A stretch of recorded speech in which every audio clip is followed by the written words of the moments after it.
kita menjadi orang yang mulia di sisi Allah Subhanahu wa taala, apalagi kita orang yang selalu bertaubat. Selama belum meninggal dicabut nyawanya, masih diberikan kesempatan untuk memohon ampun kepada Allah Subhanahu wa taala. Walaupun dosanya dosa besar, walaupun dosanya berkali-kali riba, berkali-kali zina, berkali-kali minum khamar, berkali berbuatan syirik, selama mau bertaubat dan kembali memohon kepada Allah Subhanahu wa taala, pasti diampuni Allah Subhanahu wa taala. Inna Allah la yaghfiru an yushraka bihi wa yaghfiru ma duna dhalik. Allah tidak akan mengampuni orang-orang yang berbuat syirik. Tapi ayat ini kalau diikatkan dengan ayat yang banyak yang lain, ada syarat kalau taubat belum mati dalam keadaan syirik. Tapi kalau belum taubat dan mati dalam kepercayaannya kepada syirik, kepercayaannya kepada dukun, kepercayaannya kepada ramal, itulah yang na'udzubillah meninggal dunia dalam keadaan tidak beriman. Oleh karena itu jamaah sekalian, perlu kita menjaga kalimah la ilaha illallah. Jadi kita termasuk orang yang mudah dan bahkan berbanyak mengucapkan kalimah ini, tapi kita tidak menjaga hak-hak kalimah la ilaha illallah. Kunci pintu surga la ilaha illallah. Kunci pintu surga la ilaha illallah. Berarti yang mau masuk surga tanpa kalimah la ilaha illallah susah. Dan setiap kunci ada gigi. Kira-kira bapak ibu yang bawa kunci, coba lihat, ada enggak kunci tanpa gigi? Ada enggak? Kunci motor ada giginya enggak? Ada. Kunci rumah ada giginya? Kunci mobil ada giginya? Kunci lemari ada giginya? Ada enggak kunci tanpa gigi? Bisa enggak buka? Kalau ada orang bawa kunci rumah tapi tidak ada giginya, bisa enggak buka pintu rumah? Terus apa kaitan kunci surga dengan giginya? Kunci surga adalah la ilaha illallah, dan gigi-gigi kunci adalah haknya la ilaha illallah. Di antaranya kewajiban kita ikhlas menjaga kalimah la ilaha illallah, mengucapkan kalimah la ilaha illallah. Man qala la ilaha illallah khalisan min qalbi dakhala al-jannah. Barang siapa yang mengucapkan kalimah ini la ilaha illallah dengan ikhlas, tulus hati, dijamin menjadi ahli surga. Man qala la ilaha illallah mukhlisan min qalbi, di riwayah muqinan min qalbi, illa harramahu Allahu 'ala an-nar. Barang siapa yang mengucapkan kalimah la ilaha illallah dengan penuh keyakinan, akan Allah haramkan masuk neraka. Ini sebuah kemuliaan. Mudah ucapkan kalimah ini. Bahkan kalimah ini saking mudahnya, saking ringannya, dia tidak butuh menggerakkan bibirnya. Dia tidak butuh menggerakkan bibir. Saking mudahnya kalimah ini, sangat ringan atas lisan, atas lidah kita. Coba kalau kita tutup rapatkan bibir kita, bisa enggak kita ucapkan la ilaha illallah? Coba rapatkan mulut kita, rapatkan bibir dan ucapkan la ilaha illallah. Bisa atau tidak? Coba pelan-pelan, tanpa suara, pelan-pelan, khusyuk. Coba gerakan lidahnya saja tanpa gerakan bibir. Bisa tidak ucapkan kalimat itu? Sangat bisa. Beda sama kata subhanallah, gerakan bibirnya. Alhamdulillah, Allahu Akbar, wala hawla wala quwwata illa billah. Itu memberikan kesimpulan betapa mudahnya mengucapkan kalimah ini. Berkali-kali, sampai kita tidak butuh menggerakkan bibirnya. Artinya saat kita mengucapkan, karena tidak ada gerakan bibir, berarti orang yang ada di samping kita, dia tidak tahu apa yang kita ucapkan. Itu menjadi pelajaran begitu murninya ikhlas mengucapkan kalimah la ilaha illallah. Saking ikhlasnya tersembunyi dalam mulut kita, sampai orang tidak bisa melihat gerakan mulut kita. Saking ikhlasnya kalimah ini. Dan itu inti daripada bagaimana kita bisa menjaga ikhlas, Bagaimana kita bisa menjadi orang yang betul-betul lillahi ta'ala. Dan kita selalu iqrar ketika membaca dalam iftitah kita, inna salati wa nusuki wa mahyaya wa mamati, terus lillahi rabbil alamin. Ada lagi tambahan? Ada. Lanjut. Apa kelanjutannya? La syarikalah. Tidak boleh lillah tapi masih ada pertunjukan kepada Allah subhanahu wa ta'ala. Masih ada yang dia percaya selain Allah subhanahu wa ta'ala. La syarika lahu wa bidzalika umirtu wa ana minal muslimin. Bagaimana kita bisa menjadi orang yang muslim yang sesungguhnya? Ketika kita memahami makna daripada kalimah la ilaha illallah, kita pasti akan menghadapi semuanya jadi ringan. Ujian menjadi ringan, bala menjadi ringan, musibah menjadi ringan. Apapun kita melaksanakan dan menghadapi dalam kehidupan kita sehari-hari menjadi ringan. Bahkan ibadah yang kita melaksanakannya menjadi sangat mudah, karena kita sudah selalu mendapatkan la ilaha illallah. Para nabi dan rasul diutus oleh Allah untuk kalimah ini. Saking mulianya, Allah ingin memahamkan, Allah ingin memberikan pemahaman tentang kalimah ini. Kita tidak bisa kontak langsung sama Allah, kita tidak bisa berhubungan langsung sama Allah. Kalau Allah turunkan malaikat, Allah bisa turunkan malaikat menyampaikan kepada kita la ilaha illallah. Tapi malaikat menghadapi manusia bisa juga tidak cocok, belum tentu bisa nyambung. Makanya Allah utuskan manusia adalah para nabi dan rasul yang Allah pilih dari tengah manusia menjadi orang yang suci, supaya sama-sama manusia memiliki kelebihan di sisi Allah. Mereka utus untuk apa? Untuk menyampaikan kepada manusia, keluarlah dari jalan kegelapan menuju kepada jalan yang cahaya terang menerang. Semuanya dakwahnya nabi dan rasul, bawaannya nabi dan rasul, dan keturunan nabi dan rasul semuanya bawaan la ilaha illallah. Allah wujudkan surga dan neraka demi kalimah ini.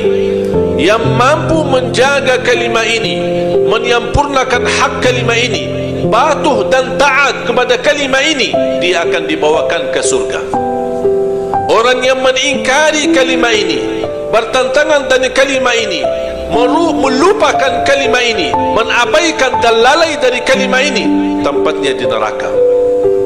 Tinggal kita milih. Makanya ketika kita iqrar inna salati wa nusuki, ini menurut saya ucapan yang kita ucapkan selalu dalam iftitah kita, itu perjanjian kita sama Allah. Tapi sadari enggak kita setiap salat kita janji sama Allah, ya Allah, salatku untukmu, ibadahku untukmu, hidupku untukmu. Jangankan hidup aku saja, tapi matiku pun untukmu. Semuanya lillahi rabbil alamin.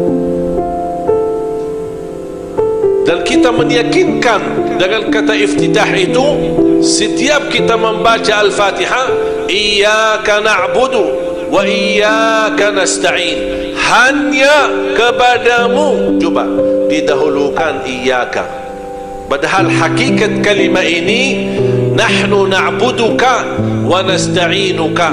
Semestinya kalimah ini dalam berbahasa Arab ada yang standar atau yang normal, na'buduka, kami beribadah kepadamu dan kami memohon pertolongan kepadamu.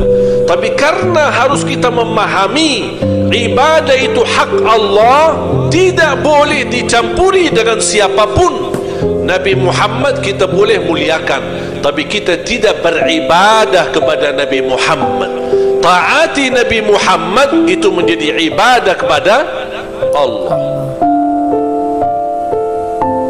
Tak bisa kita ibadah kepada Nabi Muhammad, karena Nabi Muhammad manusia, diutus oleh Allah menjadi Nabi, membawa dakwah dan mengajak kita untuk beribadah kepada Allah, bukan beribadah kepada dirinya Nabi Muhammad sallallahu alaihi wasallam. Allahumma sholli alaihi. Oleh karena itu ketika kita membaca Allah ingin menyampaikan pesan itu. Murni ibadah hak Allah, bukan hak siapa-siapa. Ibadah itu hak Allah. Taatilah Allah, taatilah Rasulullah. Tapi tidak boleh kita beribadah. Ibadahlah kepada Allah dan ibadahlah kepada Rasulullah. Tidak bisa. Beda. Kalau sudah masuk level ibadah, berarti kita sudah tidak bisa kita memohon atau beribadah kepada selain Allah SWT, karena itu hak Allah. Makanya di suratul Fatihah dirubahkan makna itu supaya kita faham. Kaf yang semestinya menjadi belakangan na'buduka, Allah debankan kafnya menjadi iyyaka na'budu wa iyyaka nasta'in. Walaupun asal kalimah ini na'buduka wa nasta'inuka, kafnya itu belakangan. Kenapa didahulukan? Supaya Allah ingin memberikan pelajaran. Kalau di bahasa dalam Indonesia kita berkata hanya kepadamu kami beribadah, bukan kepada siapapun lain. Hanya kepadamu, dan hanya kepadamu kami memohon pertolongan. Oleh kerana itu ulama ketika kita memahami kalimat iyyaka na'budu wa iyyaka nasta'in, ulama menjelaskan semua rahasia dalam suratul Fatihah ada di firman ayat Allah Subhanahu wa taala iyyaka na'budu wa iyyaka nasta'in.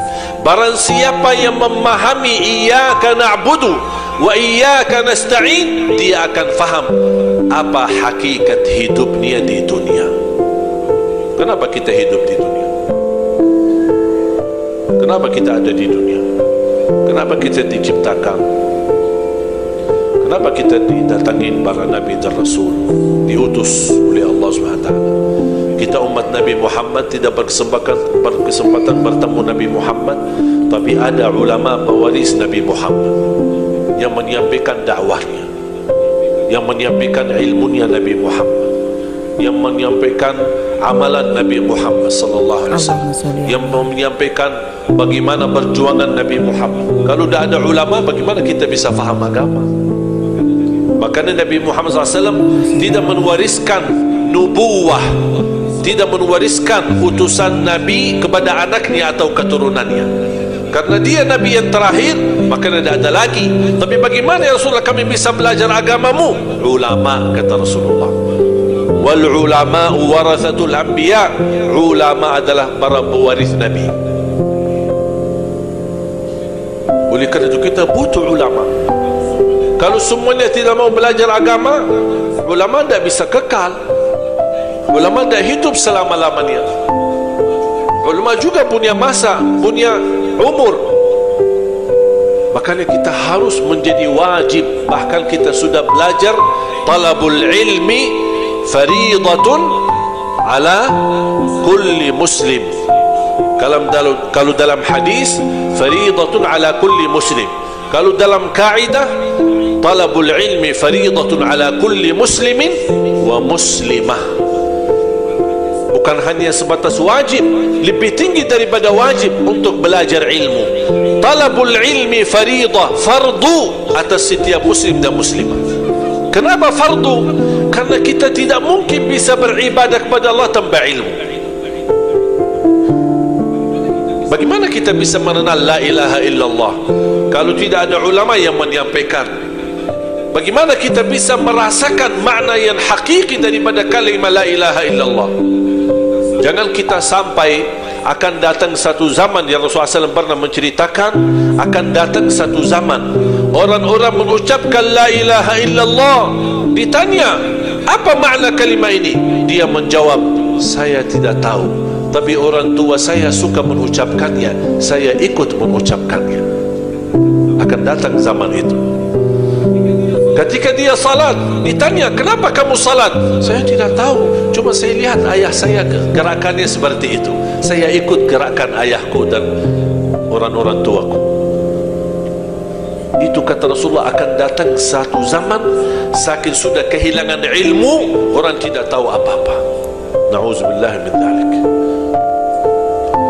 Makanya wajib kalau tidak mampu kita mendorong semua anak-anak kita menjadi orang yang pandai memahami agama, minimal ada satu dari anak kita, supaya setiap rumah di tengah masyarakat Indonesia kita, setiap rumah mampu melahirkan penghafal Al-Quran dan ulama yang bisa menjaga generasi-generasi berikutnya.